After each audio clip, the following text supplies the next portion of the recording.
Guillaume, merci d'être avec Bonsoir. nous ce soir. Merci aussi à tout le monde pour être présent. J'en suis ravi. C'est un plaisir pour nous de t'accueillir, Guillaume, parce qu'on n'a pas tous les jours l'occasion d'avoir justement une personne qui a un parcours très particulier, étonnant même. Classique au départ, Guillaume est ingénieur informaticien et il conçoit et développe des applications pour des systèmes d'information dans plusieurs sociétés de services. Jusque-là, quelque chose de tout à fait classique et normal. Mais à partir de 1993, il commence à prendre un virage déjà un petit peu plus international. Il part pour une expérience humanitaire en Bosnie. Et la Bosnie est alors en guerre, bien entendu. Donc, c'est une expérience particulièrement formatrice. Et le virage de l'international est définitivement pris pour Guillaume, qui va faire une expérience de vie de 4 années en Nouvelle-Zélande. C'est effectivement ces expériences particulières, spéciales, qui vont lui ouvrir une voie très spéciale également de chercheur en sagesse. Guillaume est passionné de philosophie et il est aujourd'hui conseil philosophique pour les entreprises. Il vous en dira un petit peu plus sur cette particularité et comment son travail l'aide justement à s'appuyer sur des fondements philosophiques. Il connaît le monde de l'entreprise, bien sûr. L'entreprise, elle est prise en étau entre ses préoccupations sociales et morales et ses aspirations à la profitabilité qui sont bien entendu infinies. Il accompagne donc les entreprises dans la recherche de cet équilibre. Il est l'auteur d'un blog dont je vais vous mettre le lien sur notre chat également. Et je vous recommande vivement ce blog parce qu'il nous apporte énormément d'énergie. Et par ailleurs, il vient de terminer un livre dont le titre, malheureusement, ne nous est pas encore connu puisqu'il est en dépôt en cours auprès de la BNF, qui sortira en fin d'année, mais nous vous tiendrons bien sûr au courant de la sortie de ce livre sur nos réseaux sociaux et sur notre site internet. Voilà, je laisse Guillaume compléter sa présentation. Et au fur et à mesure, effectivement, les participants sont entrés dans cette discussion. Bienvenue à tous. À toi, Guillaume. Merci Cécile. Ce qu'on peut ajouter aussi, c'est qu'en parallèle de l'informatique, c'est-à-dire avec des allers-retours entre les deux, j'ai aussi travaillé en finance entreprise dans des grands groupes internationaux et que j'ai aussi fait des études universitaires assez longues. Et la philosophie, je la découvre effectivement à Wellington, en Nouvelle-Zélande, lorsque j'essaye de me lancer dans un doctorat en management. Et le doctorat est tellement compliqué et j'y mettrai fin parce que c'était insoluble. Mais c'est là où j'essaye de trouver une ressource dans la philosophie par rapport à mon travail d'études et recherche et que je vais relancer ça il y a 5 ans avec un master à Lyon en philosophie et management où cette fois-ci, j'ai le sentiment qu'il y a une ressource disponible pour l'entreprise et aussi pour des métiers comme celui de la business analyse dans des méthodes, dans des approches qui sont transposables. Et c'est comme ça que depuis cette époque, j'étudie et je développe une réflexion ainsi que des ateliers de travaux collectifs. Là, je viens de mettre au point une formation en prise de décision collective. Donc, il y a une application pratique et pragmatique de la philosophie au monde de l'entreprise. Donc, les philosophes sur lesquels je me suis les plus que j'ai le plus étudié sont les philosophes antiques que j'ai trouvé les plus pertinents dans notre besoin. Par la suite, ce seront d'autres problématiques qui seront étudiées en philosophie, mais c'est vraiment les Grecs qui, les premiers, se préoccupent de gestion, de management, de fonctionnement d'une entreprise et qui réfléchissent sur la société et comment l'aborder. Et donc, ils vont développer 3 méthodes dont on va parler ce soir,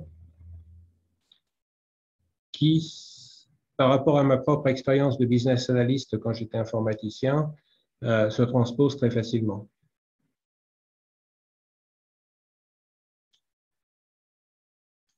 Donc, on peut aborder le schéma. Je propose que, voilà, que tu nous présentes le schéma. Donc, ce schéma va vous paraître au départ peut-être un petit peu ardu, mais nous allons l'explorer ensemble de façon à ce qu'effectivement, nous puissions le comprendre. Alors, dans cet atelier, en tant que business analyst, on sait exactement toutes les tâches qu'on fait. Nous réalisons couramment des activités diverses pour identifier les besoins des organisations, pour recommander des solutions pertinentes, pour éliciter, documenter et gérer des exigences. Nous travaillons bien sûr avec des parties prenantes pour comprendre la structure, les règles, la politique organisationnelle et les processus opérationnels de l'organisation. Nous dialoguons aussi avec de nombreux interlocuteurs qui nous apportent chacun une part de leur connaissance et de leur vision des choses. Et pourtant, sans en avoir conscience, nous marchons dans les pas des philosophes de l'Antiquité, qui en leur temps avaient déjà posé les fondements de nos réflexions par rapport à l'entreprise. Donc aujourd'hui, nous allons découvrir comment la philosophie jalonne notre parcours de business analyse dans 6 thèmes qui sont omniprésents dans notre pratique professionnelle. Donc, le côté, effectivement, objet, avec la réalité, les idées, l'éthique, et le côté méthode, avec le questionnement, le dialogue et la logique.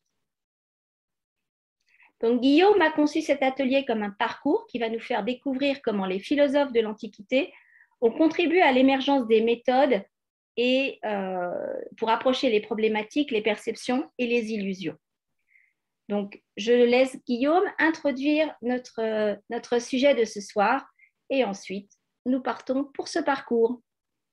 Alors, déjà, pour positionner les philosophes dont on va parler, on a Socrate, donc il est né en moins 470 et il vivra 70 ans.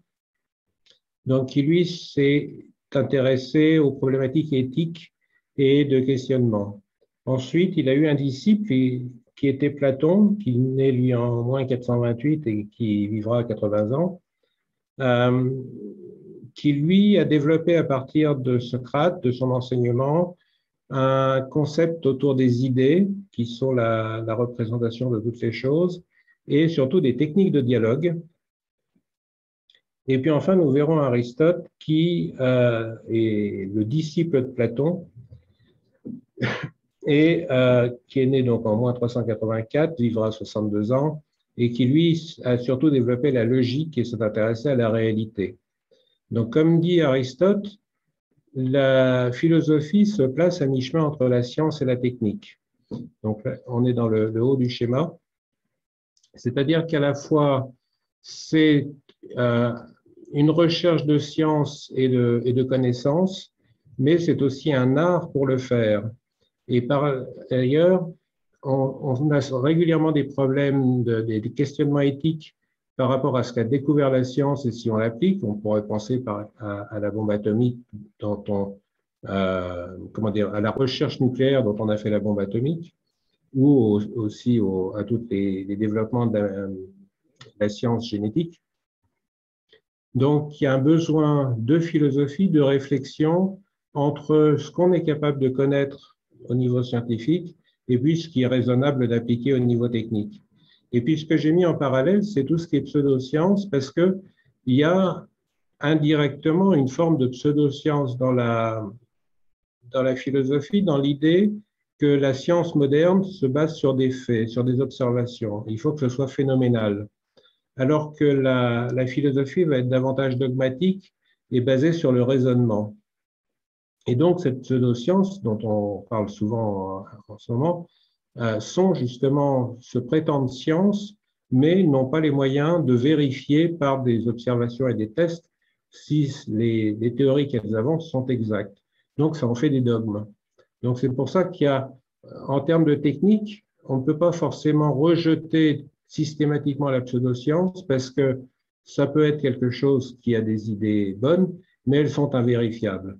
Donc, c'est là où il y a besoin de précaution, et la philosophie peut être un moyen de réfléchir justement pour choisir selon les sources de connaissances qu'on prend. Ensuite, pour reprendre, donc, on parlait d'Aristote.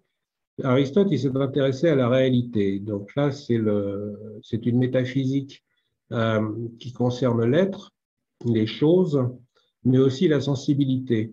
Et en fait, quand nous sommes en clientèle, nous sommes confrontés à une réalité. Nous avons besoin de faire des diagrammes d'entité-relation. Donc, nous avons besoin d'identifier les êtres dans les entreprises et de comprendre qu'est-ce qui les caractérise. On a également une recherche sur les processus. Et là, on retrouvera les problématiques d'éthique. À partir de cela, donc, on construit des idées. Une idée, idéa en grec, ça désigne une forme, mais une forme qu'on a dans l'esprit. Par différence avec un autre mot qui est l'eidos, qui est la forme de l'objet en elle-même. C'est-à-dire que l'exemple que j'aime bien, c'est vous avez grandi avec des objets autour de vous que les gens appelaient chaises, donc vous vous êtes fait une idée de ce qu'est une chaise, et donc quand vous voyez un objet qui a la forme qui correspond à votre idée mentale de la chaise, vous savez que c'est une chaise. Donc c'est comme ça que Platon disait que toute la connaissance des choses réside dans les idées. Nous ne connaissons des choses que les idées que nous en faisons. Alors Aristote le critiquera en lui disant, oui, mais on peut avoir des idées de choses qui n'existent pas. Donc, la réalité n'est pas forcément le reflet des idées. Mais ces idées, finalement, quand on fait une analyse en clientèle, que faisons-nous? Que voulons-nous traduire entre notre client et nos équipes de développement? C'est justement des idées formées sur ce qu'on a pu collecter auprès du client. Et donc, ces idées doivent être claires et représentatives de la nouvelle réalité qu'on veut construire. Donc, on voit ici qu'il y a une problématique aussi avec l'imaginaire, c'est que sur les idées qu'on se forme de la réalité, il peut y avoir des illusions. Et donc, c'est une mauvaise lecture de la réalité qui n'a pas été vérifiée, peut conduire à créer une illusion de réalité et transmettre et représenter une idée qui est finalement fausse. Donc, c'est ces éléments-là dont il faut être attentif et prévoyant. Et puis enfin, donc, on arrive à Socrate. Socrate, lui, il avait trouvé que la façon de se comporter des Athéniens, il voulait faire des jeunes hommes athéniens qu'ils soient beaux et bons. Donc, le mot, c'est kalos kagatos, c'est une expression. Et pour cela, il voulait qu'ils emploient la réflexion plutôt que la philodoxie. Alors, la philodoxie, c'est l'opinion qu'on se fait des choses, c'est aimer les opinions. Et typiquement, si vous allez au cinéma regarder un film, si vous en parlez en sortant, vous allez donner une opinion sur le film. Vous n'en avez pas donné une critique ou des commentaires ou une exégèse. Donc, c'est aussi un de nos problèmes à résoudre parce que nous ne voulons pas des opinions sur les choses, nous voulons vraiment des représentations de ce que sont ces choses. Et donc, on a tendance à raisonner par opinion, ce qui est un biais, en fait, dans notre connaissance des choses. Et puis, donc, il questionnait les comportements, se disant que finalement, ce qu'il savait, Socrate, c'est qu'il ne savait rien. Et donc, il questionnait les gens pour le comprendre. On pourra retrouver ça dans un autre auteur qui a parlé de Socrate, qui a écrit un livre qui s'appelle Économique, où typiquement, il va interviewer un chef d'entreprise pour lui demander comment il travaille. Et donc, c'est un premier ouvrage de management antique où on se questionne sur le fonctionnement d'une entreprise. Et donc, ce sont des modèles de dialogue entre un analyste, Socrate, et un client qui lui explique comment il travaille. Et puis, on aura aussi dans cette éthique grecque une grande recherche autour du bonheur, d'un idéal de vie, avec différentes options qui seront, je cherche le mot, d'une part mystique pour Platon, mais aussi j'ai un trou. Cécile, aide-moi, s'il te plaît. De la spiritualité, voilà, cherchez le mot, ça y est. Donc, Le temps, je suis désolée, le temps que je décroche mon micro, voilà, que je l'active, tu avais déjà trouvé le mot. bien. Donc, en fait, ces trois penseurs ont eu des approches chacun différentes. Socrate est dans le questionnement, donc ça consiste à s'étonner des choses, à être curieux et chercher quelle est la responsabilité, parce que après, la responsabilité, c'est le fait de répondre. Donc, quand on fait quelque chose, si on est questionné dessus, on vous demande votre responsabilité en vous demandant d'en répondre. Et donc, en s'étonnant de ce que font les gens, en les questionnant, on les responsabilise. Et c'est ce que fait Socrate. Vous pourriez lire un autre ouvrage de Xénophon qui s'appelle Les Mémorables, qui est un autre exemple de livre où Socrate questionne un peu tout le monde pour leur demander ce qu'ils font et remet en question leur manière de faire en leur disant que ça n'est pas réfléchi. Donc de là, on va passer à un autre penseur qui est Platon, qui lui développe le dialogue. Alors, vous pouvez prendre chaque livre de Platon est en fait un type de dialogue particulier. Il y a la maïeutique qui est le plus connu parce qu'elle est employée par les coachs. Donc là, on pourra lire l'Alcibiade.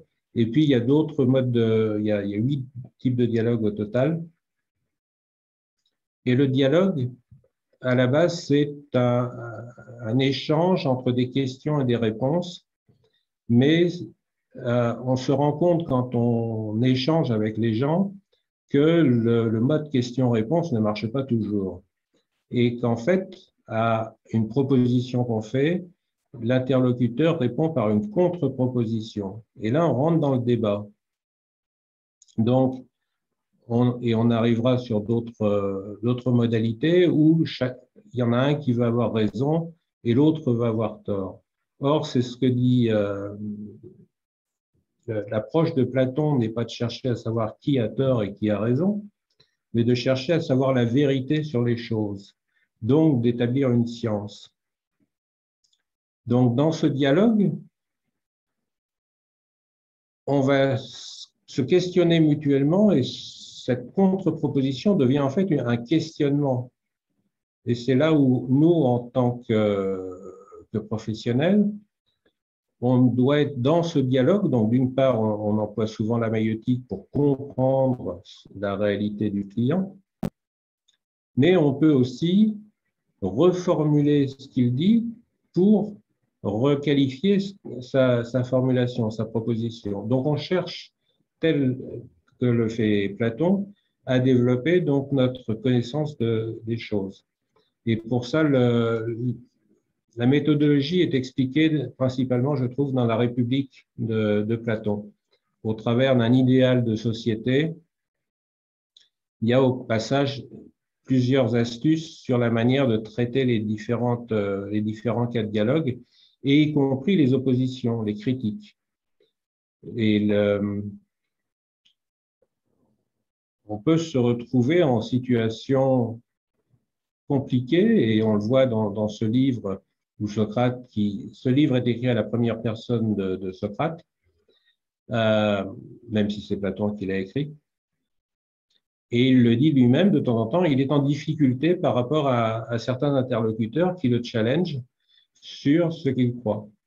Et donc, c'est une situation qu'on vit tous régulièrement. Et puis, on trouvera ensuite donc, le troisième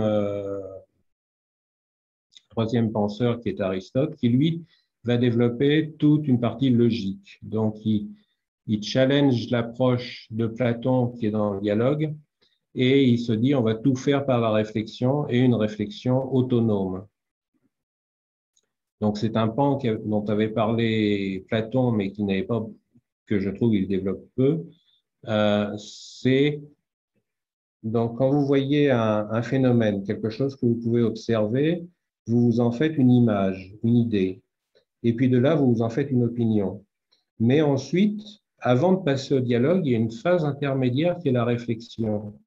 Sinon, vous n'allez dialoguer que sur vos opinions. Donc, c'est cette phase de réflexion et logique qui vous permet d'analyser les causes du phénomène que vous avez observé et de le rendre intelligible. Mais ça ne restera qu'une vision subjective, une analyse subjective de du phénomène observé.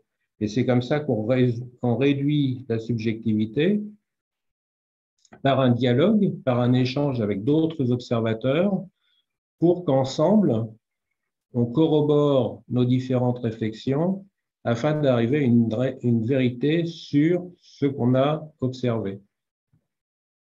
Voilà. Est-ce que je n'ai pas été un peu trop rapide?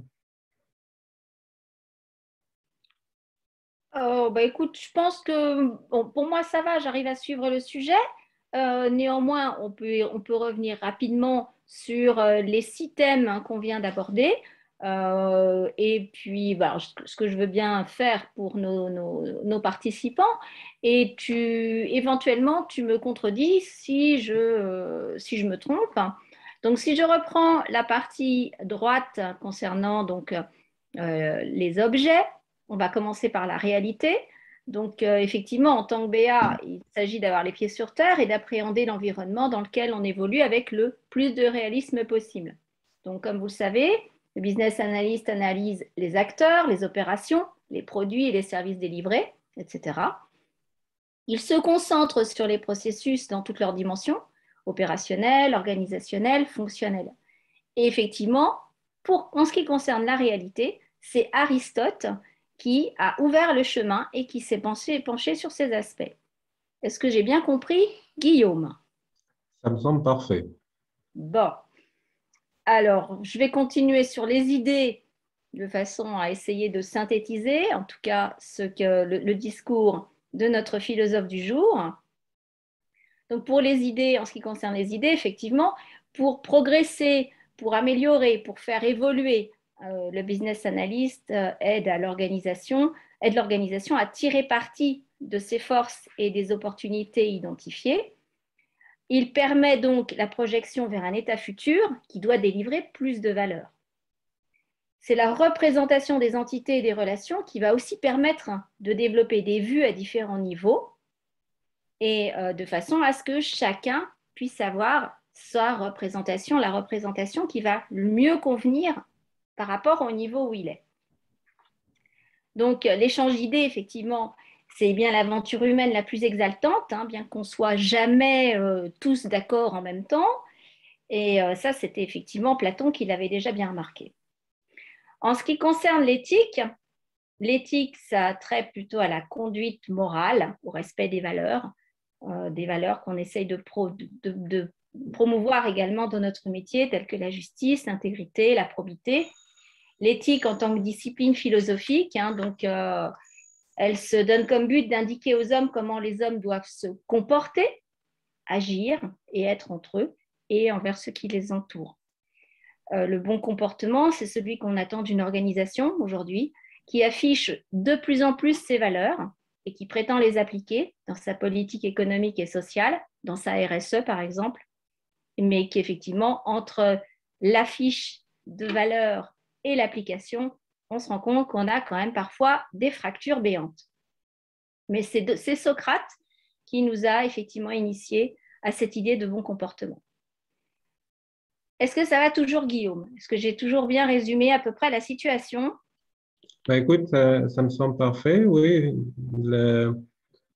C'est une excellente reformulation. Donc, nous sommes en plein dialogue. Ça nous permet de nous repositionner par rapport à notre métier. Et maintenant, si on passe effectivement dans la partie méthode, quelles sont les méthodes que nous utilisons dans notre métier, le questionnement. Donc, effectivement, le business analyst, il se pose des questions et il pose des questions.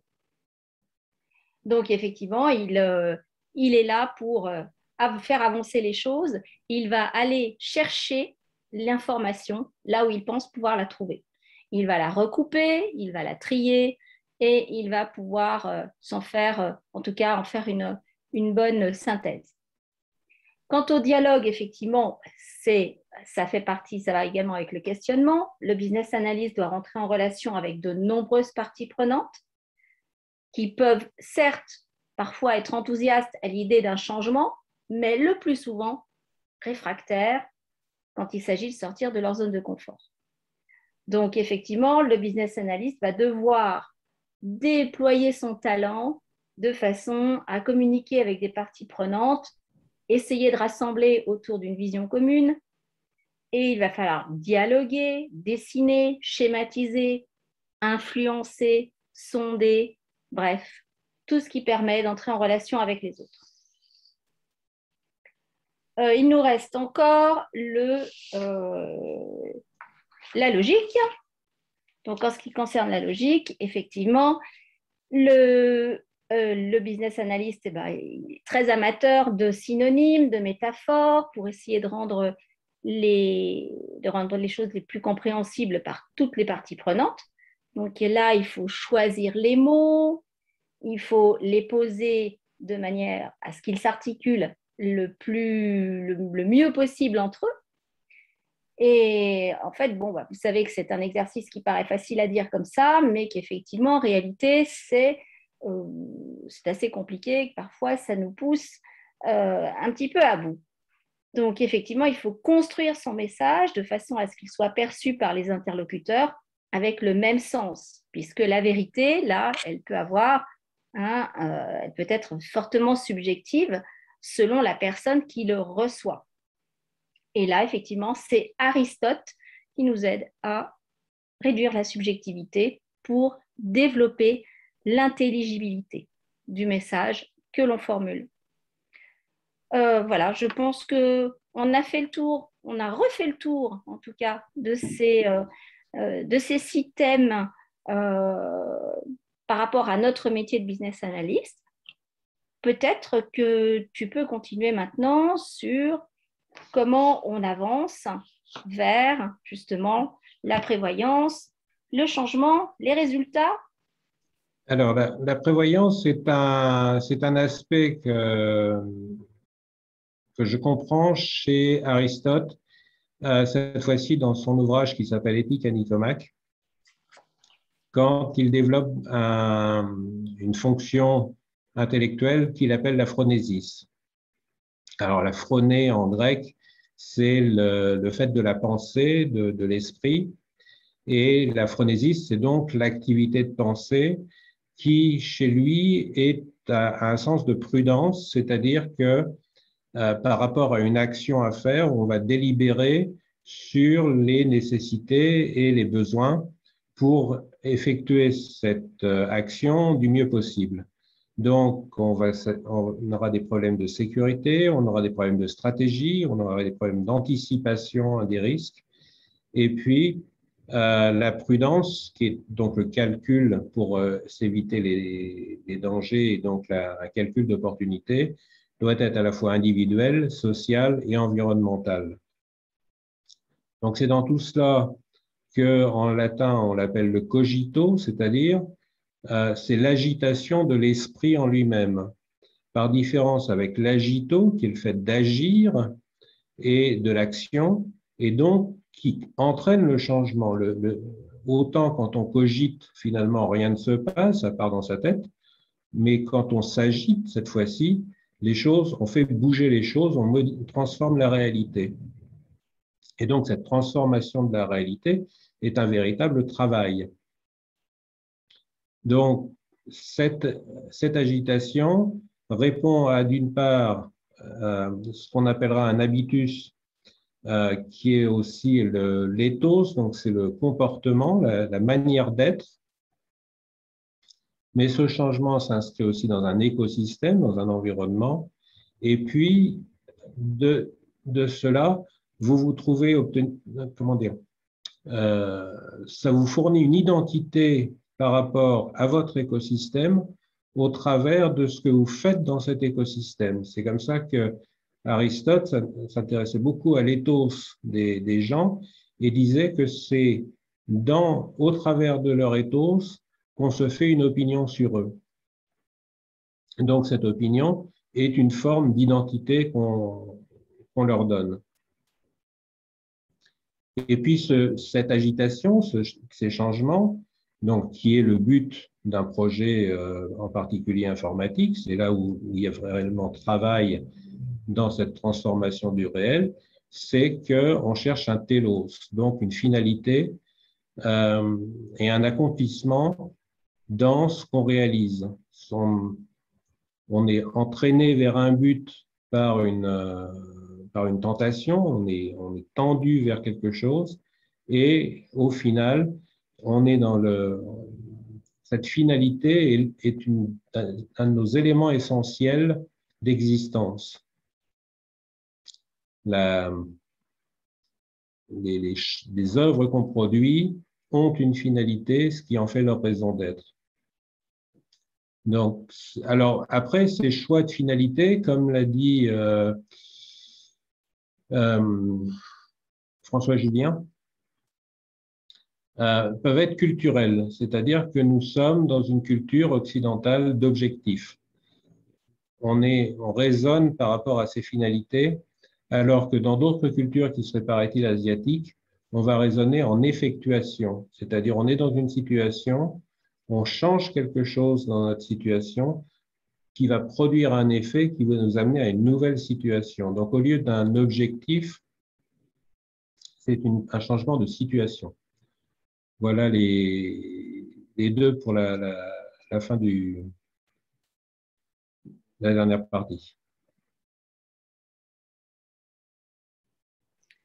Merci encore Guillaume de nous avoir orientés, bon, effectivement, vers ce qui va constituer en fait la progression de notre projet. Hein, donc effectivement, le fait de penser, cogito, le fait d'aller vers la transformation, l'agito, et d'espérer atteindre, bien entendu, la finalité, l'accomplissement, la réussite, le telos. Est-ce que vous avez, alors vous allez pouvoir avoir l'opportunité de poser toutes vos questions hein, dans le chat à partir de maintenant.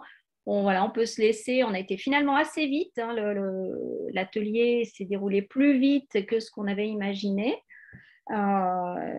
Et finalement, vous pouvez maintenant vous pouvez poser vos questions ou au contraire essayer d'interagir de façon à ce qu'on puisse discuter ensemble. Donc, soit en actionnant, alors nous sommes 28 personnes, donc soit en actionnant vos micros, mais chacun son tour, hein, soit en posant les questions dans le chat de façon à ce que Guillaume y réponde, si ça vous convient comme ça. La parole est à vous.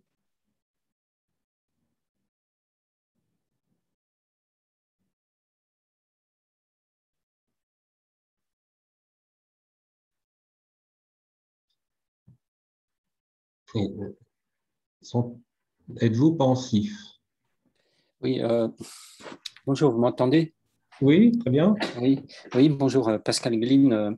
J'ai un peu loupé le début parce que j'ai une très mauvaise communication, donc ma communication était très, très, très mauvaise, donc j'ai dû passer en mode 5G. Donc, j'avais une question par rapport aux techniques.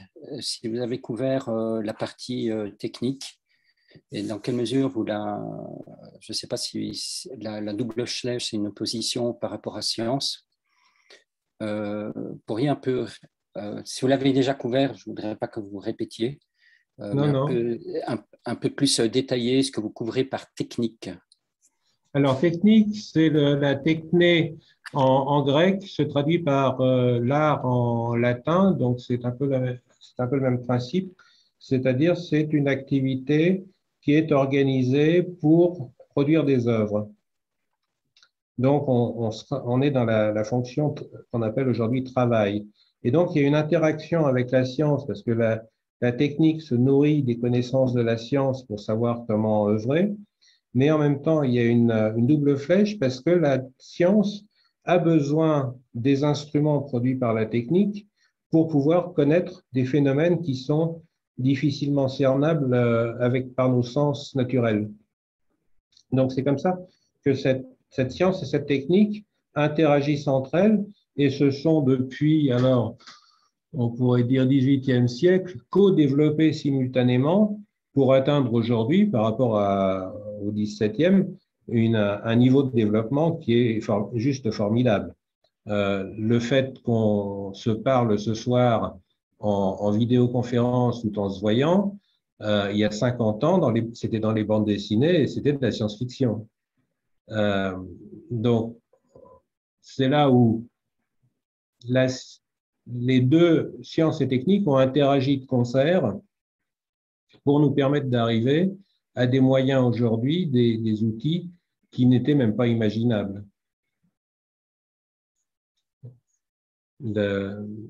Est-ce que ça répond à la question?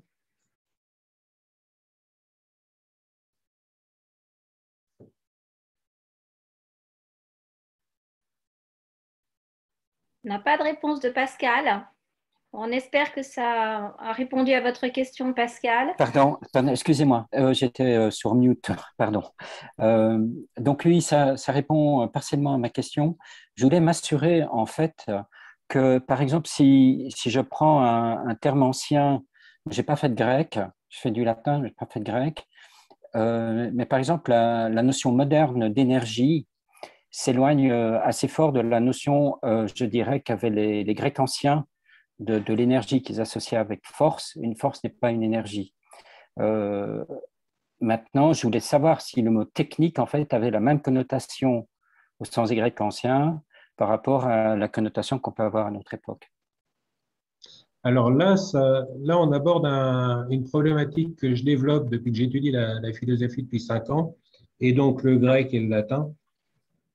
C'est que je commence à avoir une utilisation du français qui n'est plus forcément très orthodoxe, où justement, quelquefois, je repars dans le sens originel et je finis par perdre le sens commun. On parlait d'énergie, typiquement, je trouve, j'avais fait un atelier il y a quelques mois sur les relations humaines et une des participantes avançait le fait que dans une relation humaine, il y a une énergie qui s'échange. Alors, sur le moment, ça m'a surpris parce qu'effectivement, j'ai pensé à Newton, mais par la suite, quand j'ai pensé à l'énergie selon son sens grec, dans lequel il y a effectivement l'effet d'une force qui agit dans le rapprochement des individus, on peut bien effectivement, avec logique, dire qu'il y a une énergie dans les relations humaines. Et donc, c'est là où, revenu à la technique, le sens de la technique aujourd'hui, qui est très orienté méthodique, et l'usage des outils, donc les compétences, à mon avis, se trouve à l'identique modulo leur niveau d'avancée technologique dans le sens grec. Donc, alors maintenant, est-ce que vous pourriez nous dire, Pascal, comment vous voyez la technique au niveau moderne? D'une certaine manière, c'est un bon point. Je n'ai pas préparé ce genre de questions.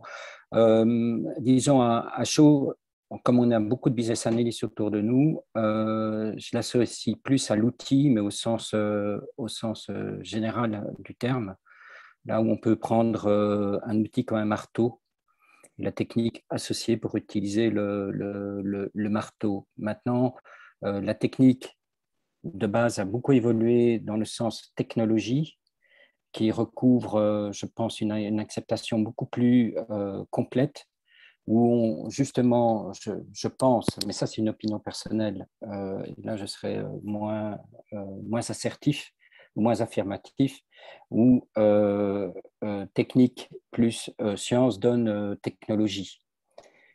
Parce qu'au début, quand on utilisait un marteau, on utilisait la force première, il y avait une connaissance intuitive. Maintenant, plus on a évolué, plus on a mis de la science. Et par exemple, si on prend un chromatographe ou un appareil photo, on a beaucoup on ne peut pas créer un appareil photo si on ne maîtrise pas l'optique, par exemple, ou si on ne maîtrisait pas au début l'argentique ou des choses comme ça.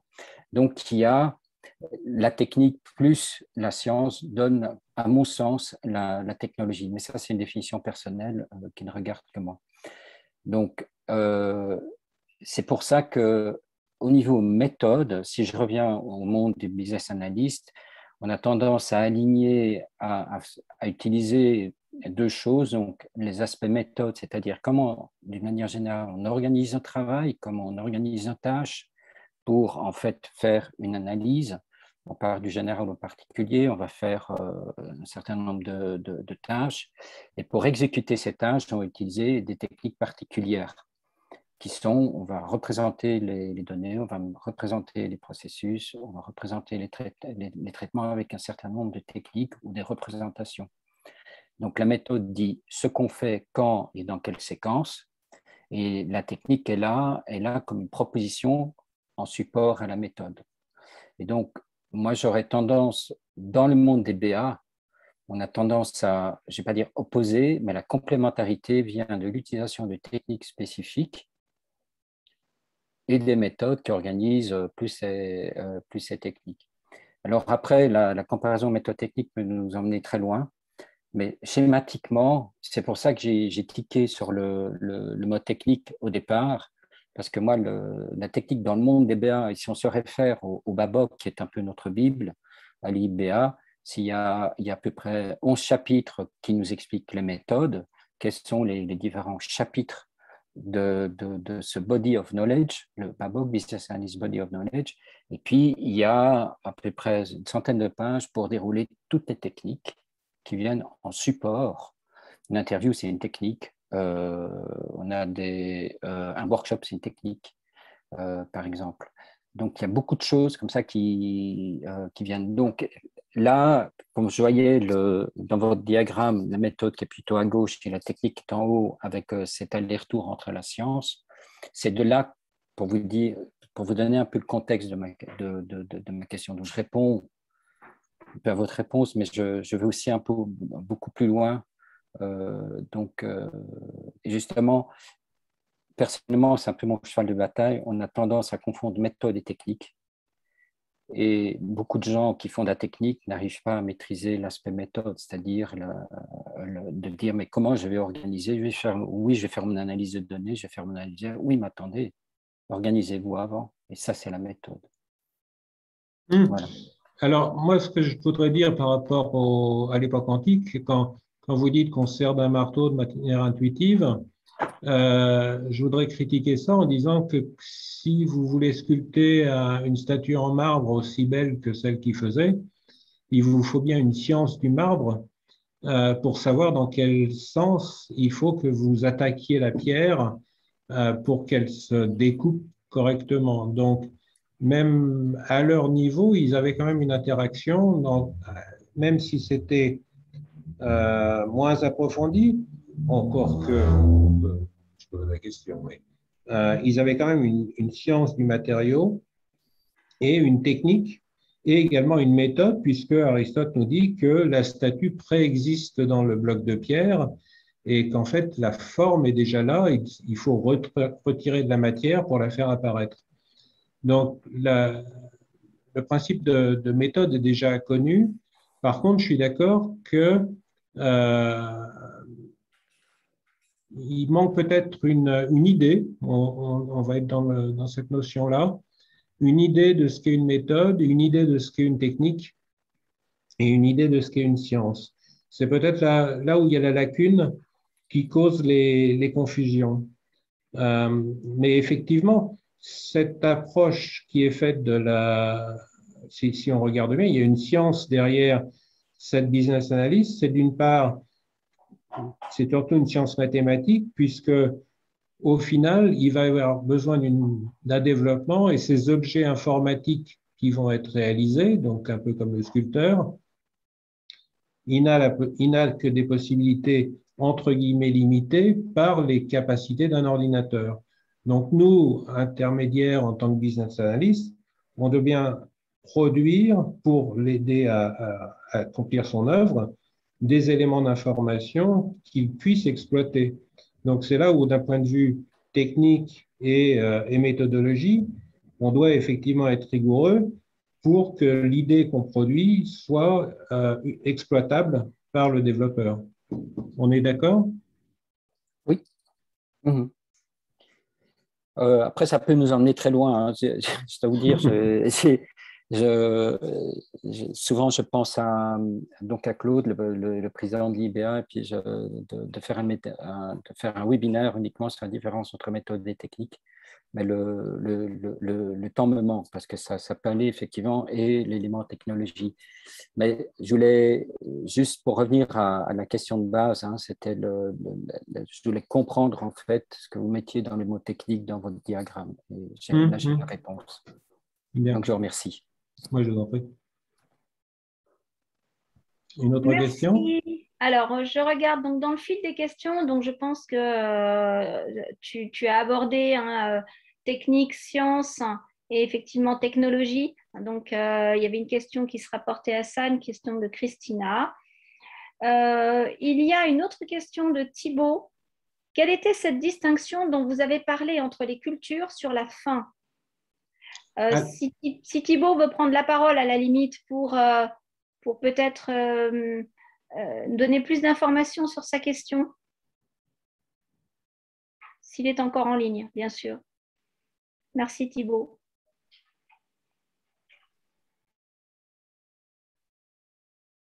Je le vois. Ah, oui, moi aussi. Oui, je le vois aussi.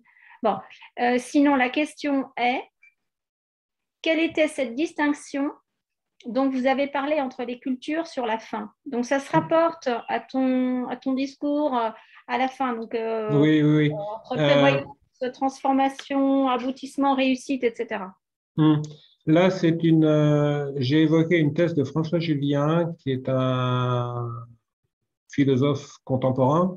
Donc, cette fois-ci, on a fait un bond dans le présent, qui se dit sinologue. Donc, il a été passé, si moi je suis allé en Nouvelle-Zélande, lui, il est allé en Chine. Donc, il a étudié la philosophie chinoise et c'est de là qu'il en est revenu en avançant. Donc, il y a une différence culturelle entre les Occidentaux et les Asiatiques qui touche sur la finalité d'une action et ses modalités. Donc, entre nous qui serions orientés depuis Aristote vers le télos, donc la finalité et l'objectif, et eux qui seraient orientés vers l'effectuation. Alors, je vous renvoie à sa lecture. Il faudrait que je retrouve le livre dans lequel il en parle. C'est pas le dernier, ça c'est sûr. Mais enfin, en cherchant chez François Julien, vous retrouverez cette définition. Il en parle assez couramment.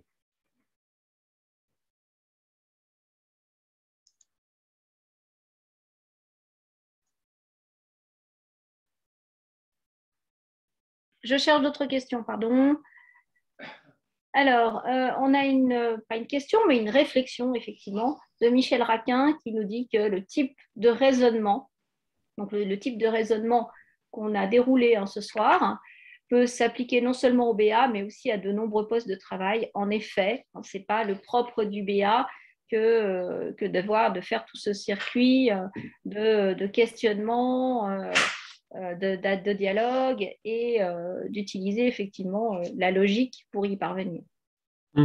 Oui, je suis complètement d'accord.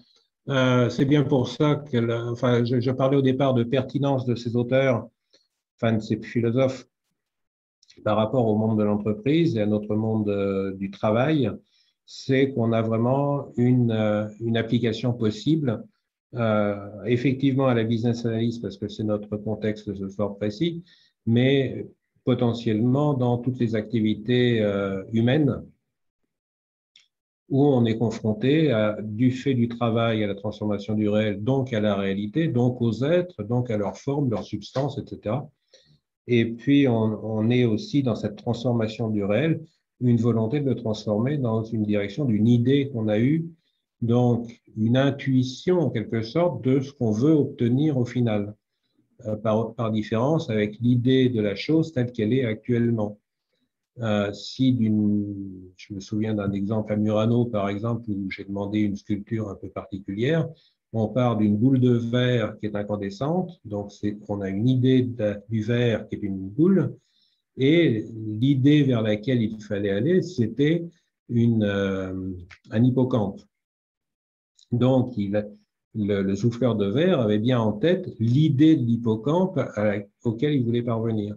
Donc, toujours pareil, tous les métiers ont besoin de ces idées, ont besoin de ces réalités et de créer des êtres finalement, même si dans le cas d'ABA et des outils de gestion et des systèmes d'information, ce sont des objets qui sont virtuels au travers de l'outil qui deviennent d'administration. Donc, oui, complètement, c'est là où du coup, ça fait un sens qu'il y ait une philosophie et management, parce qu'il y a effectivement eu dans la philosophie des éléments qui nous servent au management. Merci Guillaume pour ces réponses.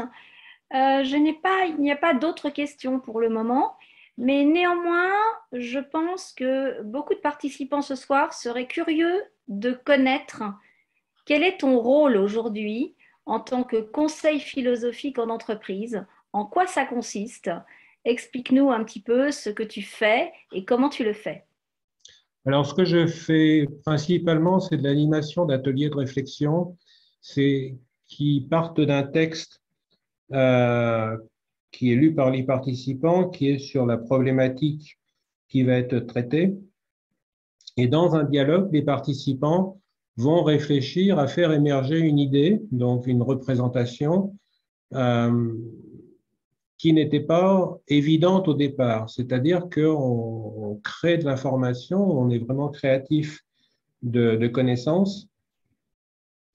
Et à partir d'un sujet, on va arriver à une meilleure connaissance du sujet, non pas forcément à une solution du problème, mais à une connaissance de ce qui est le fond du problème. Et au travers de cet atelier, il y a aussi une fonction sociale qui est pour les gens d'être confrontés effectivement à d'autres gens. Et en fait, on se rend compte que ce n'est pas si simple que ça et si trivial, c'est qu'on peut être exposé à une opinion qui est complètement divergente, surprenante, et néanmoins, dans l'atelier, comme on est dans le dialogue, on n'est pas dans le débat, on ne doit pas refuser cette idée surprenante. Donc, ça développe une capacité d'écoute et ça développe une cohésion aussi dans l'équipe. Donc, ce sont des éléments qui sont produits par ces ateliers. Alors, quelquefois, ça peut être émotif, quelquefois, ça peut aussi, toute l'humanité peut se révéler avec toutes ces merveilles. Et puis aussi, l'autre activité que j'ai eue, qu'on m'a demandé, c'est une activité de lecture critique de la communication de l'entreprise. Donc, trouver le sens. L'entreprise avait prévu une communication, et puis s'est posé la question, quel sens a ce que je dis? Et en fait, ce n'est pas du tout, pardon, on ne se doute pas parfois de la façon dont une expression que l'on a va être accueillie par le public. Donc, il est utile d'avoir un regard extérieur, qui, dans mon cas, est plus ou moins littéraire, pour se dire, attention, ce que vous dites là peut vouloir dire autre chose. Et parce que dans les communications de corporate, les lecteurs ne sont pas toujours indulgents et charitables. Donc, il est prudent de vérifier ce qu'on publie avant de le publier.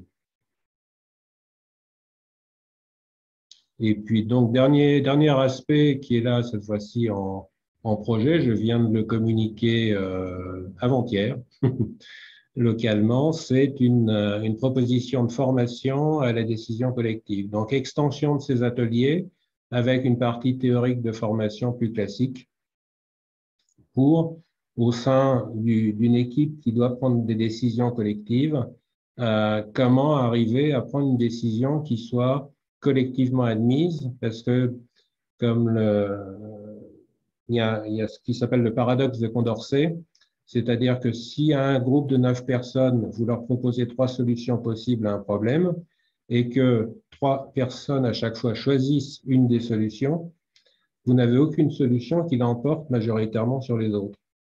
Donc, que faire? Vous êtes sûr en choisissant une que vous allez décevoir la majorité des gens. Donc, c'est ce type de problématique que je cherche à solutionner. Voilà pour l'activité. Ok, merci beaucoup. Merci pour ces informations qui sont effectivement, qui sortent de l'ordinaire. Voilà, on n'avait pas forcément une idée de ce que pouvait être un conseil philosophique en entreprise, mais effectivement, on voit ce rôle qui finalement repose sur la recherche de fondamentaux et effectivement également de pouvoir communiquer de manière plus